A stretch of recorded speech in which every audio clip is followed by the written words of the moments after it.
Mulai. Assalamualaikum warahmatullahi wabarakatuh. Waalaikumsalam. Jadi hari ini untuk kelas 5 SD kita akan mempelajari tentang tema 9 persiapan UKK untuk besok. Silakan diperhatikan soalnya di depan. Yang pertama kita bahas dari mapel bahasa Indonesia. Di sini ada cerita. Saya bacakan ya. Angsa dan telur emas. Alkisah ada seorang petani sederhana memiliki seekor angsa. Angsa yang dimiliki petani tersebut bukan sekedar angsa biasa, melainkan angsa yang cantik dan istimewa. Keistimewaannya adalah angsa milik petani menghasilkan telur emas. Petani senang memiliki angsa istimewa itu karena setiap pagi petani bisa mengambil telur emas di kandang. Petani membawa telur emas dari angsa miliknya ke pasar. Petani menjual telur emas dengan harga tinggi. Dalam waktu yang singkat, petani tersebut berubah menjadi kaya. Kekayaan ternyata tidak membuat petani lebih bersyukur dan tetap rendah hati. Sebaliknya, kekayaan membuat petani serakah. Petani menginginkan angsa bisa menghasilkan telur emas lebih banyak lagi dalam waktu singkat. Petani tidak sabar, ingin cepat menjadi orang yang kaya raya. Ketidaksabaran petani terhadap angsa miliknya muncul karena angsa hanya memberikan sebuah telur setiap hari. Petani merasa dia tidak akan cepat menjadi kaya dengan cara begitu. Setiap hari sepulang dari pasar, petani menghitung uangnya. Suatu hari, setelah menghitung uangnya, sebuah gagasan muncul di kepala petani. Petani berpikir bahwa ia akan mendapatkan semua telur emas dalam diri angsa sekaligus dengan cara memotong angsa. Gagasan petani pun dilaksanakan. Betapa kaget dan sedihnya petani ketika tidak menemukan satu telur pun dalam perut angsa. Angsa istimewanya terlanjur mati, dipotong. Hanya penyesalan yang bisa petani rasakan saat ini. Keinginan petani menjadi kaya raya semakin jauh dari angan-angan. Itu ceritanya seperti itu. Kemudian pertanyaan pertama, salah satu cara petani tersebut menjadi kaya raya adalah Kerja keras. Bekerja keras. Kalau dari cerita tersebut dia bisa kaya kenapa? Menjual telur. Menjual telur. Telur apa tuh? Telur apa? Telur emas. Telur emas. Jadi nomor 1 pilihan jawabannya adalah yang A. Kemudian nomor 2. Kenapa? Nomor 2, sikap petani. Dalam cerita di atas yang tidak patut ditiru. Apa ya? Petaninya kenapa? Ini belum. Ada apa dengan si petani? Ingin jadi kaya lah. Apa ya? Petaninya tadi kan pengen kaya, terus angsanya dipotong. Serakah. Berarti dia sifatnya serakah. Benar. Nomor 2 jawabnya yang A. Nomor 3. Amanat yang terkandung dalam cerita di atas adalah apa amanat yang dapat kita ambil? Kita. Tidak boleh. C. Ya, C. Kita harus memelihara hewan dengan baik. Berdasarkan ceritanya. Harus apa ya? Yang ada, Pak. Kita tidak boleh memotong angsa, benar nggak? Boleh sih. Boleh. Ini salah ya? Kan bisa, boleh dimakan. Iya. Yang B. Kita harus menjual emas agar mendapat uang yang banyak. Enggak. Kita harus memelihara hewan dengan baik, benar ya? Tapi kurang sesuai dengan keadaan. Nanti kita harus bersyukur dan tidak boleh serakah atau tamak. Jadi nomor 3, jawaban yang tepat adalah pilihan yang D. 4.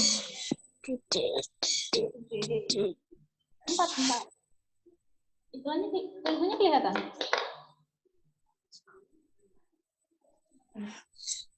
Perhatikan poster berikut. Tahukah Anda penggunaan listrik berlebih merupakan penyebab utama krisis listrik? Tulisan yang di bawahnya itu Jangan menggunakan listrik secara boros. Jangan menggunakan listrik secara boros. Sudah sekarang 5.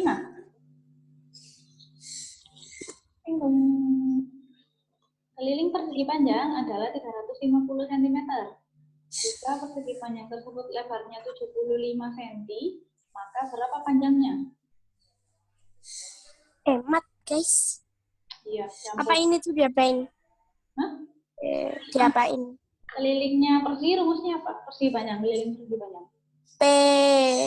Apa tuh namanya? Persegi panjang itu apa? Aduh. Lupa. Dua apa?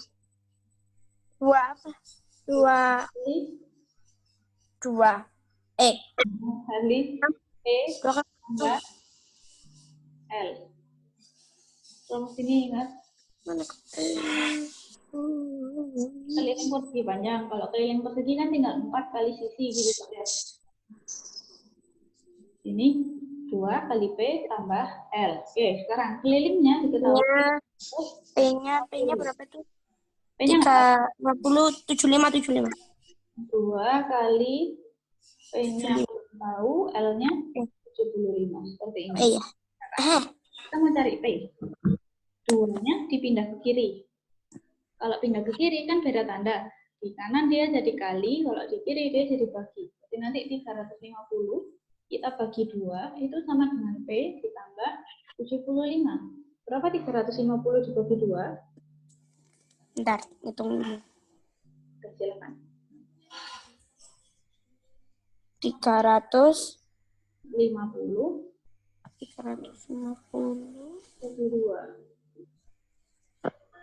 Dibagi 2. 175. 175. Berarti 175, nanti itu sama dengan P ditambah 75. Berarti P-nya berapa? P-nya 75. 175 itu sama dengan 75 tambah berapa? 75. Tambah 5. Berapa ya? Dikurangi. 175 kurangi 75. Berapa hasilnya? 175 kurangi 1. Sip. Jadi hasilnya adalah 100 cm. Saatnya yang D. Sampai sini ada yang ditanyakan? Juga sampai mati loh, burung mati kan. Hampir duduk. Next ya. Nomor 6 ya. Kepencet. Nomor 6. Keliling bagian yang diarsir. Kita cari yang hitam-hitamnya aja. Dilihat di sini. Panjangnya dari pojok sini ke sini itu 48. Kalau dibagi 3 sama panjang, berarti masing-masing berapa sentimeter? 48 dibagi 3. Katakan bagi 3. 48 dibagi 3. 16. Jadi masing-masing di sini 16 cm. Nah, sekarang kita cari kelilingnya. Karena yang sebelah bagian yang vertikal ini polanya juga sama. Dibagi 3, hasilnya sama juga. Kita bisa hitung kelilingnya itu dengan cara menjumlah berapa banyak panjang sisi yang sama. Jadi misalkan kita hitung dari bawah dulu. 1, 2, 3, 4, 5, 6, 7, 8, 9, 10, 11, 12, 13, 14. Artinya ada 14 sisi yang sama panjang. Untuk menentukan keliling bagian, keliling bahkan yang diarsir ini, kita tinggal mengalihkan 14-nya nanti dijadikan 16. Seperti ini. Berapa hasilnya 14 dikali 16? 124. Ya, sudah dihitung. 224 cm.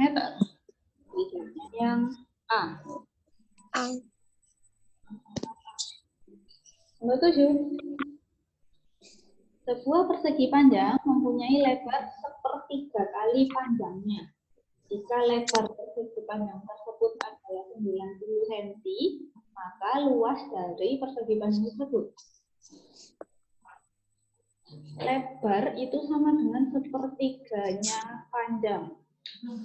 Kalau lebarmu 90, berarti panjangnya berapa?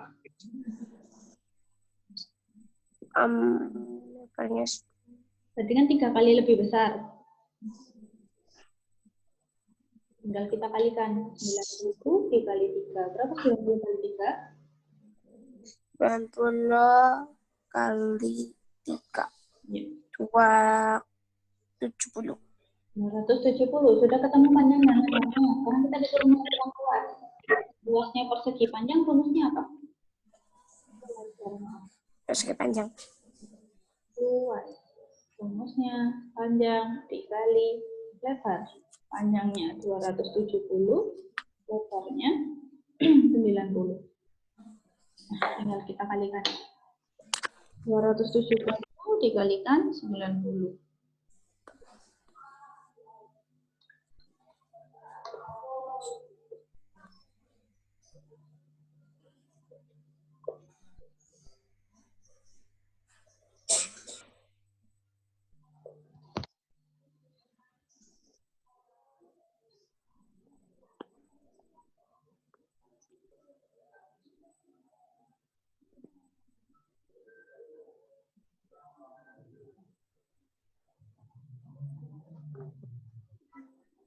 Ketemu?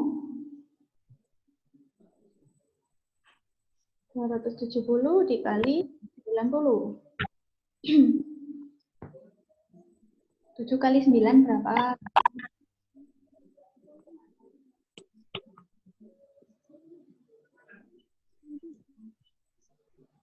3.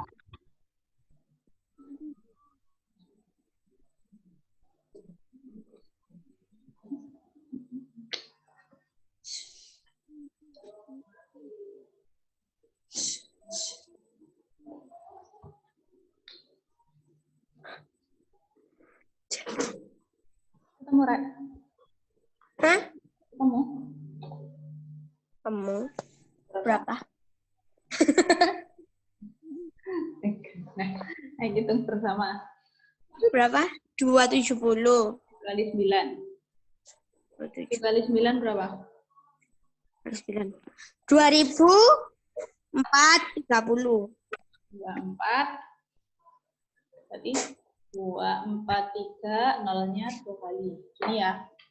24.300 cm pangkat 2. Jadi jawabnya yang B. Sudah? Kita lanjutkan. Yang nomor 8. Perhatikan gambar berikut. Ini segitiga.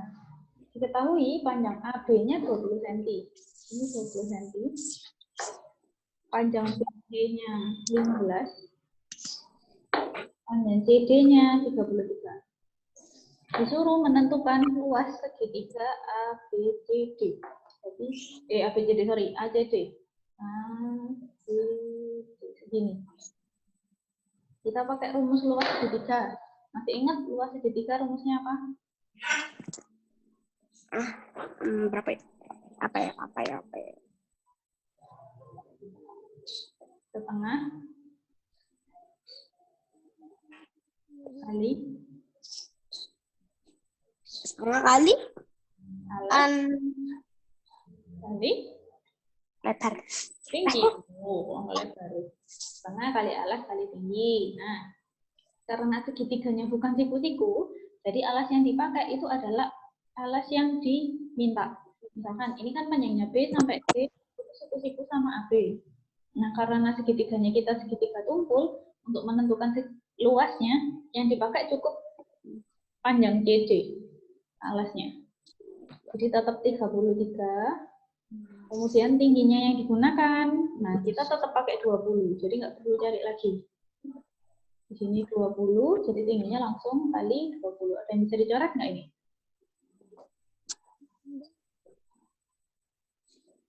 20 sama 2. 20 bagi 2 berapa? 20 bagi 2. 20 bagi 2, Mbak. Berapa 20 bagi 2? 10. 10. Oh, tinggal dikali 33 dikali 10.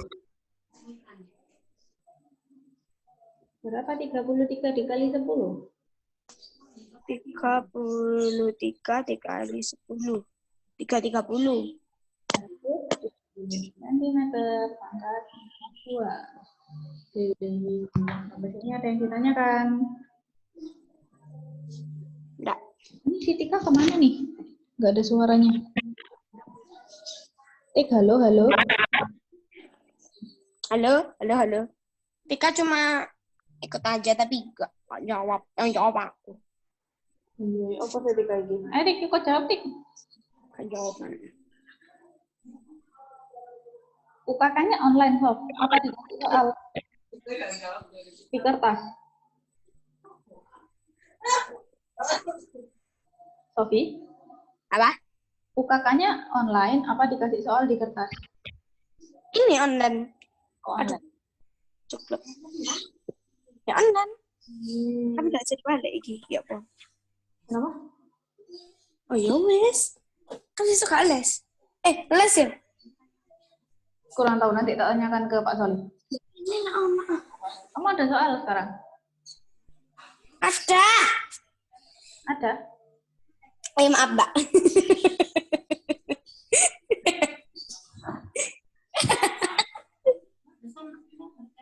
Kalau ada itu kan boleh ditanyakan.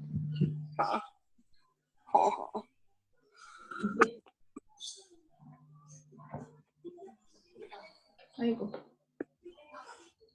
Aduh. Tapi mau nunjukin soal tadi. Kuy, lanjut ya. Pertanyaan IPA. Semua benda yang ada di sekitar kita termasuk materi. Materi adalah segala sesuatu yang menempati ruang dan mempunyai massa. Berdasarkan komposisi penyusunnya, materi dibedakan menjadi zat tunggal dan zat campuran. Berikut jenis benda yang termasuk zat tunggal. Zat tunggal. Satu tok tadi. Yang termasuk zat tunggal. Apa tuh? Air. Ada air, Mbak. Air putih. Gelas air putih. Ini zat tunggal. Karena komponennya hanya terdiri dari air. Kita lanjut. 10. Zat campuran adalah zat yang komponen penyusunnya terdiri atas 2 atau lebih zat atau materi. Berikut yang termasuk campuran. Bentar. Zat campur. Apa ini? Air gula ada, Mbak? Enggak ada. Air putih, zat tunggal apa campuran? Bukan. Tadi apa tuh namanya? Zat tunggal. Tunggal dia. Kalau emas murni. Emas murni. Apa itu? Emas yang nggak ada campurannya. Alah. Emas 24 karat, maaf. Ini sama zat tunggal juga. Air sirup. Air sirup. Masuk zat Air dikasih sirup. Apa tuh? Homogen. Homogen. Berarti kan dia Campuran yang homogen. Sekarang bubuk kopi. Bubuknya tok berarti. Belum dicampur apa-apa. Kan salah. Kopi termasuk apa itu namanya? Zat apa? Bentar. Apa itu? Kok gak ada? Oh, zat tunggal. Tunggal. Oke, jadi mana yang termasuk campuran? Air sirup. Air sirup. Jawabnya yang C. Kita lanjutkan. Enggak. Berdasarkan sifatnya, campuran terdiri atas campuran homogen dan campuran heterogen. Campuran homogen adalah campuran yang terdiri atas dua materi atau zat yang dapat menyatu secara merata. Berikut merupakan contoh campuran homogen. Mana yang termasuk campuran homogen? Menyatu Udara. Lagi. Minuman teh manis, larutan cuka. Larutan gula, Larutan sabun. Terus? Enggak ada ya. Yuk, yang mana yuk? Kita coba satu-satu. Oralit, tahu oralit? Enggak ada. Oralit obat diare, mengurangi dehidrasi. Merupakan campuran antara air, gula, dan garam. Apa yang terjadi jika air, gula, garam dicampur? Kecampur. Dicampur. Terlihat bedanya atau tercampur merata? Beda. Merata. Ya. Oh, berarti dia termasuk campurannya Mungkin. Oke, seperti itu. Kalau kopi bubuk, minuman kopi bubuk kopi bubuk dilarutkan ke dalam air kemudian diaduk, apa yang terjadi? Campur. Ada endapannya atau enggak? Ada. Nah, kalau ada endapan berarti dia sifatnya heterogen. Kencur juga sama. Kalau kamu beli jamu, dibiarkan lama-lama kan nanti muncul endapan. Nah, itu berarti dia juga termasuk campurannya heterogen. Nah, sedangkan air dan minyak ini udah langsung ya, otomatis kalau dicampur pasti nggak akan menyatu, sehingga disebut campurannya heterogen juga. Jadi dari empat campuran yang ada di sini, yang termasuk campuran homogen adalah minuman oralit. 11 yang A. Sampai sini ada yang ditanyakan? Mbak, kita lanjut nomor 12. Pada saat turun hujan, air sungai menjadi keruh. Setelah beberapa waktu, hujan reda, air menjadi jernih kembali. Keruhnya air sungai karena air tercampur dengan tanah. Namun, setelah beberapa saat, tanah mengendap ke dasar sungai dan air kembali bersih. Jenis campuran yang sama dengan peristiwa tersebut. C. Bisa menghasilkan endapan. B. B. Campuran air dengan kopi. Apa? Cuma ngomong C terus D kan beda. Yang D ya, ini contoh campuran yang heterogen. Oke, kita lanjut ke IPS nomor 13. Ketinggian permukaan bumi yang memiliki ketinggian kurang dari 500 meter di atas permukaan laut disebut. Kalau kurang dari 500 meter namanya dataran kurang rendah. Dataran rendah. Sebagian besar wilayah Indonesia adalah perairan, sehingga Indonesia mendapat julukan negara apa? Agraris. Agraris. Agraris itu yang mata pencahariannya sebagai petani.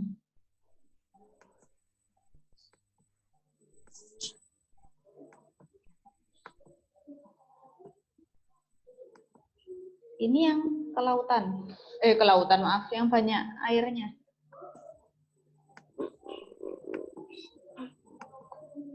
Sebagian besar wilayahnya berupa perairan, sehingga disebut negara maritim. Maritim. Jadi karena Indonesia itu terdiri hampir 2/3 bagiannya berupa perairan, sehingga negara Indonesia disebut juga sebagai negara maritim. Kita lanjut ya. Ya. 15.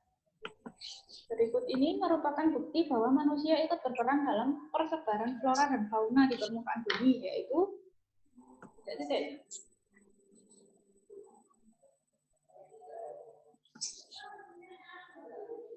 Berarti peran manusia. Coba yang A ya. Di Indonesia terdapat hutan tropis. Berdasarkan peran manusia atau tidak? Enggak. Enggak. Iya. Enggak, ini alam. Karena letaknya di... Nah, itu Tika. Halo, Tik. Oke, jadi 15, yang A itu bukan. Kemudian yang B, tanaman karet tumbuh di Indonesia.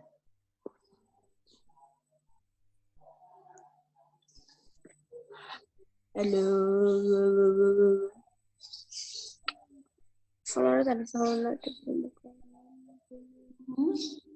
Tanaman kan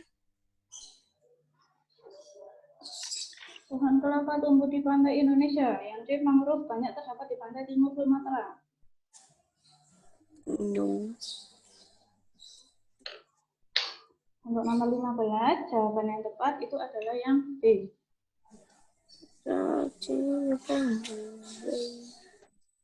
Bentar ya. Ya.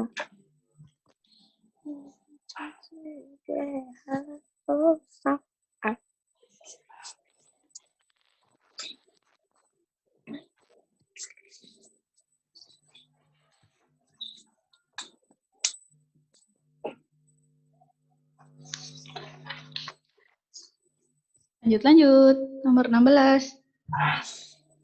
Hasil laut yang digunakan sebagai bahan kosmetik.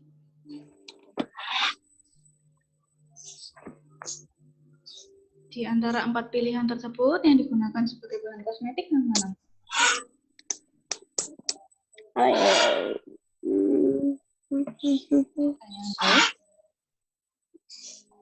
Enggak tahu.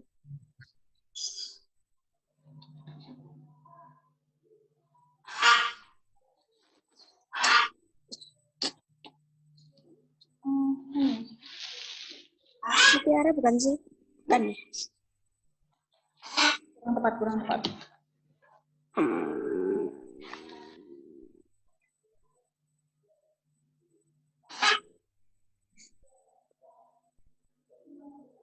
Yang mana?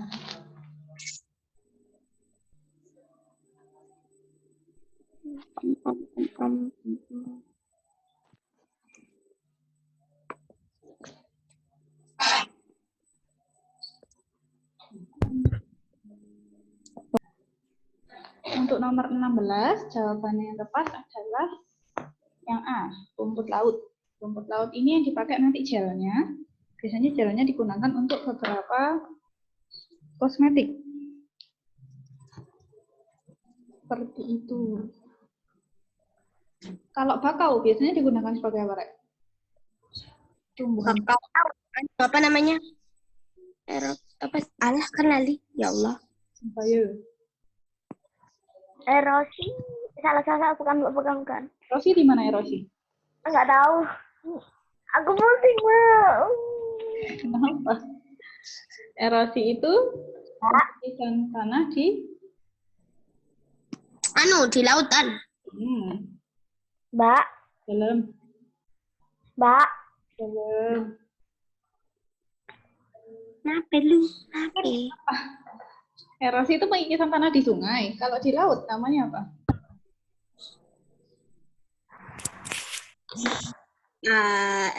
Lupa.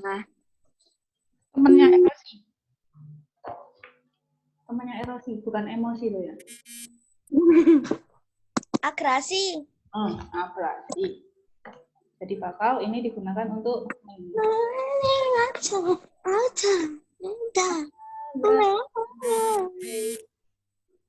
Weh. Duh, Tika PAT juga nggak? Enggak. PAT-mu kapan? Kurang tahu. Belum dikasih tahu berarti. Liburan Lebaran, liburan puasa ini. Enggak tahu. Oke, baiklah.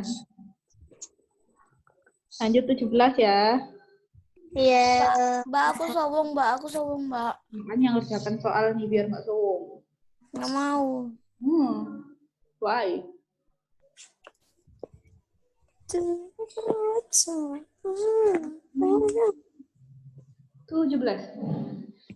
Sikap sebagai pernyataan rasa cinta terhadap persatuan dan kesatuan dalam hidup bermasyarakat dapat diwujudkan dengan cara titik-titik. Mbak, aku hilang. Hilang-hilang. Kamu kan bukan pesulap. Aku sudah menghilang. Jangan dong, ayo dijawab ini. Apa, Rek? Pernyataan cinta terhadap persatuan dan kesatuan. Nomor 17.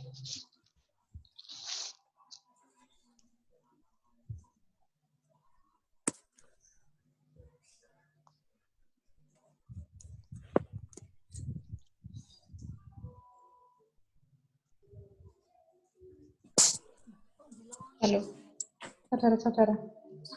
Kita cek satu-satu ya. yang D. Menyesuaikan diri dalam D. yang D. Gotong royong membuat gedung balai desa. Berbuat baik pada sesama, bergaul dengan Teror.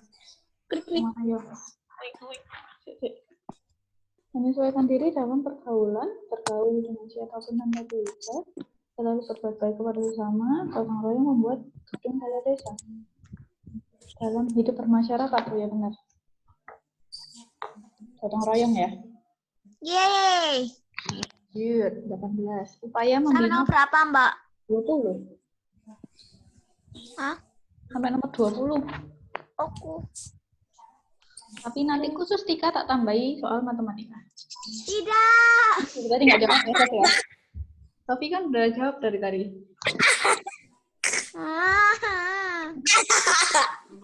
Udah, Mbak, aku hilang lagi aja. 18. Upaya membina persatuan dan kesatuan dalam kehidupan sehari-hari sebagai berikut kecuali.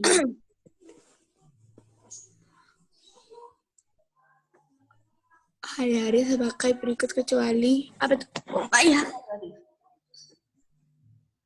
Selalu menerima pendapat orang lain, mengendalikan sikap dan tutur kata, memelihara diri terhadap pengaruh asing, bersikap rendah diri dalam pergaulan. Yang salah. Pendapat orang lain? Benar nggak? Bukan. Yang mana?